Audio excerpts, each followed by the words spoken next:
This tutorial is gonna blow your mind! Well, not really, but I will show you how I actually went from this to this.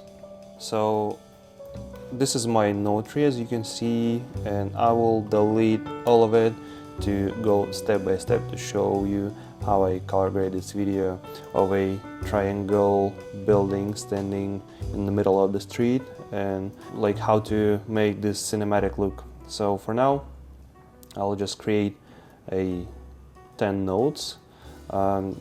Usually I don't really use all of them, but just in case, this is just my standard in case of a little bit more detailed editing of the shot. But this one is pretty simple, but just repeat what I do. And the first step is gonna be adding a contrast. I'm not gonna do a color space transform because this tutorial is like for the fully beginners that just downloaded a DaVinci Resolve and they just wanna make their videos look good. And so yeah, you apply the contrast like 1400, and the next step is saturation. Actually, let me label it. So this one is gonna be contrast and this is gonna be a saturation. So instead of like using saturation wheel here, I will actually use a different method that is more natural and much better. So you change a color space of your node to HSL, and you turn off a channel 1 and channel 3. That allows you to use not the saturation but the gain wheel as a saturation wheel, and I increase it usually to like around this amount, to 2.20. But as you can see, the video is pretty blue, so we have to fix a white balance. In my case, I was actually planning to make it bluish, but not as much as this one. And how I actually can change my white balance carefully. So usually I use offset wheel, and as you can see, you can drag it like to approximately here. And everyone says that the vectorscope is the best tool to check your white balance, but for this specific case, I actually wanna lift it slightly to the bluish. So you can actually drag it with your mouse, or you can use a other method, the one I use specifically. So it's the numpad, the numbers you can see on the right of your keyboard, and usually by the default it actually turned off in DaVinci Resolve. How you turn on a numpad as a color correcting instrument. So as you can see, like I'm pressing num5 or num8 right now, and it's changing white balance really carefully and very precise, instead of like, you know, dragging it to the random numbers. And so yeah, let me reset this node. So how to turn it on? You go to the color section and make sure your printer light hotkeys is checked, and this is your full printer light hotkeys over here. So if you want to change a red channel, you just press num7 or num4 and it will. So I'm pressing right now num7, and as you can see, it makes your video a little bit more red and a little bit more kind of tealish, yeah, by pressing 4. So for now, I'll just do it from the beginning, and pay attention, it's just changing only your offset wheel. So for now, yeah, let's bring it to the 0, and I'm just slightly like pressing my numpad numbers, and I'm just pressing a certain numbers to change it. So right now I want to change a little bit of green channel, so I'm like slightly moving it to the 22, and maybe make it a little bit warmer by pressing numpad 6. Yep, something like that. So for now, let's just keep it like this. And actually I realized the video is a little bit too bright, so it's my personal preference. I like when it looks a little bit more darker, more moody like this. Now the most interesting part, so let's apply some LUTs, the one I use for the color grading. So you can actually apply a LUT just like this. I don't know if you'll be happy with the result, but I'm obviously not, because it's too saturated, too contrasty, and like usually people just apply it like this, especially those who doesn't know how to apply it correctly. So this is like a very simple trick, the one I will show you right now. So you create a node that calls layer mixer, you connect it to the next node, in my case it's number 7, and you have to have a one node under the layer mixer, the one you will connect to the bottom triangle of the layer mixer, and the previous one, which is number 5 in my case, it should be connected to the upper triangle. And in this layer mixer you can just change a composite mode to the color, and boom, this is how it affects your LOT. So right now it actually applied only a color without extra contrast, extra exposure, and as you can see it's a little bit better instead of using it without a layer mixer.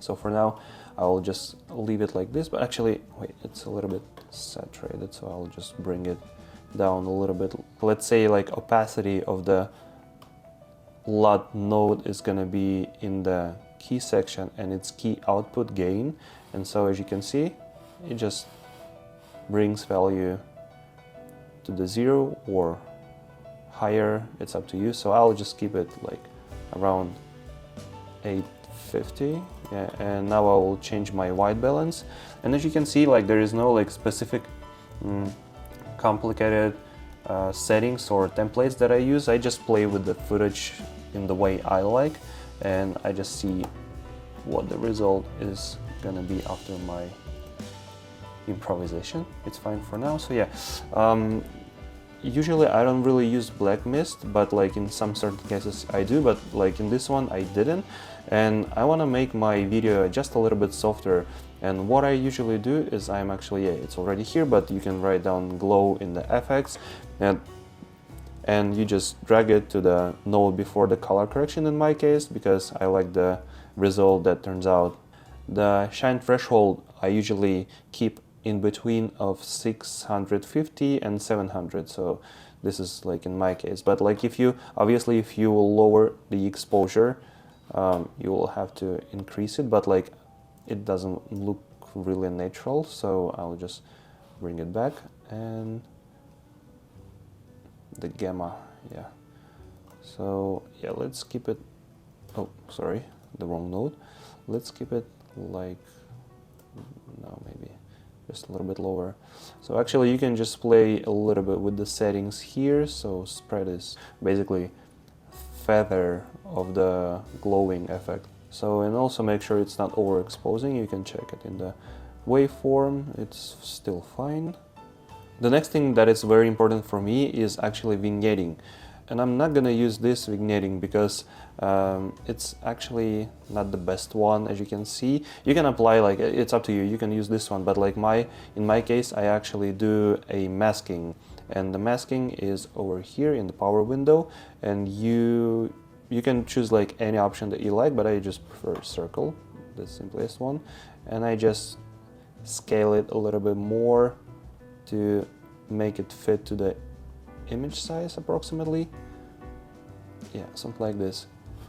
And I actually press invert button here and soften it to around 17, yeah, like this. So for just vignetting I usually use offset, that works the best, so maybe around 13, yeah. But also you can like play with other settings. It's just an exposure settings of a certain zone, like highlights, midtones, or the darker areas like shadows. Maybe I'll actually bring the gamma value down. So yeah, looks pretty good. And so this invert button, what it does, it just changes an effect from the center to like out of the center zone. So you can just like press it to make sure, yeah, it works correctly for the vignetting. So we can actually use a noise reduction tool as a cleaning tool for even your like daylight image, because still like cameras, they have some artifacts, like noise artifacts on the video, and just to make it perfect, as you can see, there is just a couple of noisy zones in the midtones, and usually I apply the noise reduction here. Temporal noise reduction frames I set to 5, motion estimated type to the better, large, and this is approximately, yeah, like 29, 30. So as you can see, it's already affecting your image. But what I usually add as well is a special threshold. You can actually unlink these two, so it will actually give you a effect that you are looking for. And so I just increase it to 1 and chroma increasing to 9. So what it does, it actually feathering the noisy zone a little bit. So as you can see, like we are losing right now just a little bit of details, but the image is much cleaner. And how to bring back the details? You go to the next node and you just use sharpness. It's in here. So yeah, the first one, radius, but just don't go too much with it. In the full size picture, it will look like this. Just keep it around like 48, and I'll show you the difference before and after sharpening. So this is before and this is after, and now with the noise reduction. So this is before and this is after. So as you can see, it's much cleaner and it's still sharp. Also, you can add like a film grain, but it's very optional. So in this case, let's just actually try to apply, I don't know. So usually I just use like 35 millimeters, opacity around 700. I bring strength to around 200 something, and maybe the grain size like around 220. So yeah, you don't really see the difference here, but maybe if I zoom it a little bit more. So yeah, well, actually in this case I might not use the film grain, but like for making your video look a little bit more cinematic and noisy, you can actually use these settings, but like for now I'll probably not. It just depends of your style. Some people, they actually apply noise to every shot, but this one looks pretty futuristic, and I think noise is not gonna be the best idea for this specific shot in my case. So yeah, and this is before and after. Hope this tutorial was very useful for you. So yeah, just like let me know in the comments what do you think, or if you have any questions, I would love to make more videos for you. And just yeah, always practice and stay tuned. Thank you for watching.